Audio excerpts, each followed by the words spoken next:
Hello guys, welcome to हमारा प्रयास। दोस्तों, झारखंड जीके का इम्पोर्टेंट चैप्टर झारखंड का भूगोल स्टार्ट हो चुका है। इस चैप्टर का यह दूसरा वीडियो है।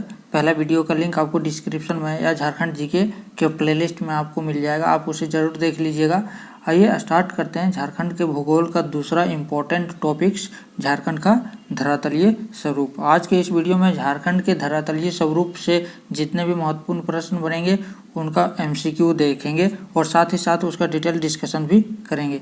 तो स्टार्ट करते हैं आज का इम्पोर्टेंट टॉपिक्स का पहला प्रश्न। पहला प्रश्न है कि पाट का शाब्दिक अर्थ है। ऑप्शन है त्रिभुजाकार जमीन, चौकोर जमीन, उबड़ खाबड़ जमीन, समतल जमीन। तो पाट का क्या अर्थ है? इसका सही आंसर हो जाएगा ऑप्शन डी, समतल जमीन। ऐसे प्रश्न कई बार पूछे जा चुके हैं कि पाट का क्या अर्थ है। तो इसका अर्थ होता है समतल, पाट माने बराबर, समतल जमीन। नेक्स्ट प्रश्न है कि पाट क्षेत्र के ऊपरी भाग को क्या कहा जाता है? जो समतल जमीन होता है, पाट क्षेत्र का मतलब समतल जमीन, तो समतल जमीन के जो ऊपरी भाग होता है उसको किस नाम से जाना जाता है? दोन, टाड़, टोंगरी या डोंगरी। तो इसका सही आंसर हो जाएगा आपका ऑप्शन बी, टाड़। जो पाट क्षेत्र होता है, समतल जो भाग होता है जमीन, उसकी जो ऊपरी भाग होता है उसको टाड़ बोलते हैं। तो ये आप ध्यान रखेंगे। नेक्स्ट प्रश्न है कि पाट क्षेत्र के निचले भाग को क्या कहा जाता है? जो पाट क्षेत्र है यानी कि जो समतल जमीन है उसका जो ऊपरी भाग था उसको क्या बोलते हैं? टाड़ बोलते हैं। लेकिन जो उसके जो निचले जो भाग होता है उसे क्या कहते हैं? ऑप्शन है दोन, टाड़, टोंगरी, डोंगरी। तो इसका सही आंसर क्या हो जाएगा?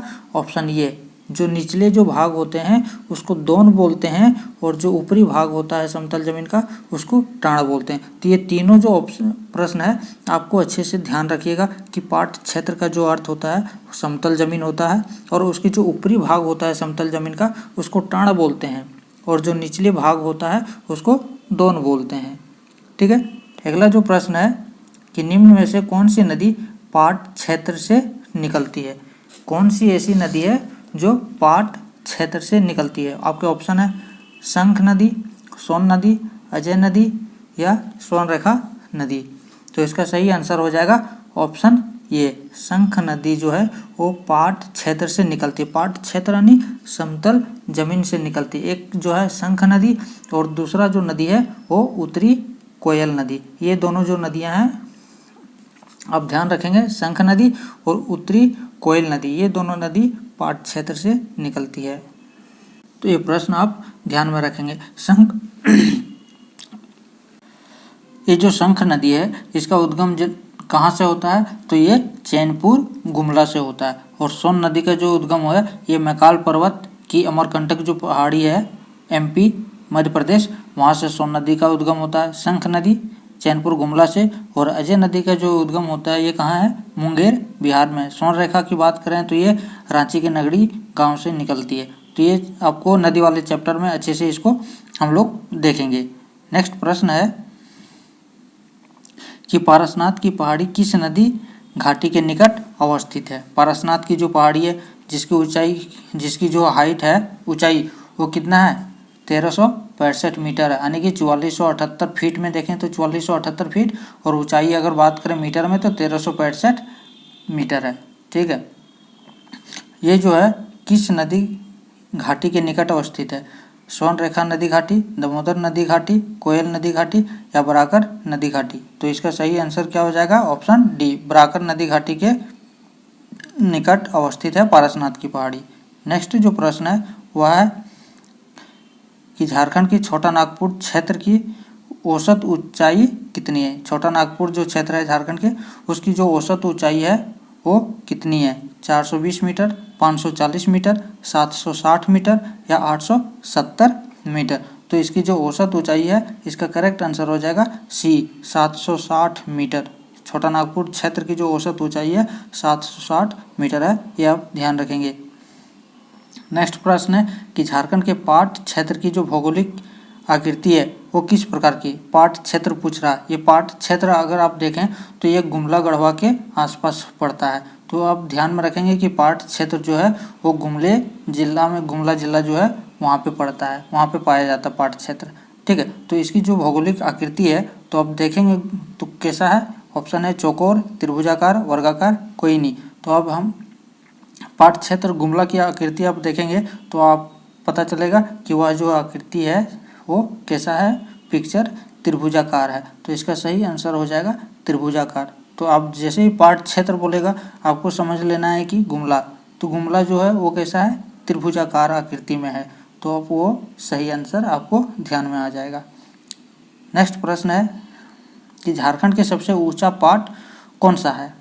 झारखंड का सबसे ऊंचा पाठ कौन सा है। 3 है, ये तीनों को आपको ध्यान में रखना है कि कितना इसकी ऊंचाई कितनी है और सबसे ऊंचा पाठ क्या है। ठीक है, तो इसमें इसका आंसर है गणेशपुर पाठ, जनीरा पाठ, नेतरहाट पाठ, सीतापुर पाठ। तो इसका जो सही आंसर हो जाएगा वो हो जाएगा ऑप्शन सी, नेतरहाट पाठ जो है झारखंड का सबसे ऊंचा पाठ क्षेत्र है। ठीक है, इसकी जो ऊंचाई है 1180 मीटर है। इसके बाद दूसरे नंबर पे आता है गणेशपुर पाठ जो कि 1171 मीटर है, और इसके बाद आता है जनीरा पाठ 1142 मीटर। तो ये तीनों पाठ को ऊंचाई आपको ध्यान में रखना है, और झारखंड की सबसे ऊंचा अगर पूछा जाए तो वह नेतरहाट पाठ है, दूसरे नंबर पे गणेशपुर पाठ और तीसरे नंबर पे जनीरा पाठ है। ठीक है, नेक्स्ट प्रश्न है कि झारखंड का दूसरा सबसे ऊंचा पाठ क्षेत्र कौन सा है। देखिए अभी मैंने ये बात किया था कि पहला कौन सा है, दूसरा कौन सा है और तीसरा कौन सा है। 3 पाठ है, अब तीनों को याद रखना है। तो इसका आंसर क्या हो जाएगा, दूसरे नंबर का पूछा है तो गणेशपुर जिसका कितना है 1171 मीटर, नेतरहाट का ऊंचाई कितना है 1180 मीटर, जनीरा का कितना है 1142 मीटर। तो ये आप ध्यान रखेंगे कि पहले नंबर पे कौन सा पाठ है, दूसरे नंबर पे कौन सा है और तीसरे नंबर पे कौन सा पाठ आता है, उसका ऊंचाई भी रखेंगे ध्यान, क्योंकि कभी कभी पूछ देगा कि नेतरहाट पाठ की जो ऊंचाई है वो कितनी है।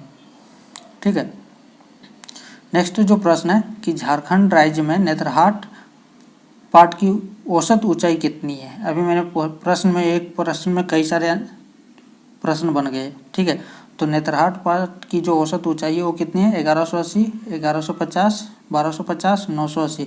तो करेक्ट आंसर क्या हो जाएगा 1180। अगर आप डिटेल में अच्छे से डिस्कस करके मतलब अच्छे से समझ के अगर पढ़ेंगे तो बहुत सारे एक प्रश्न अगर देखेंगे तो उससे बहुत सारे प्रश्नों का आंसर आप वहीं से सॉल्व कर पाएंगे।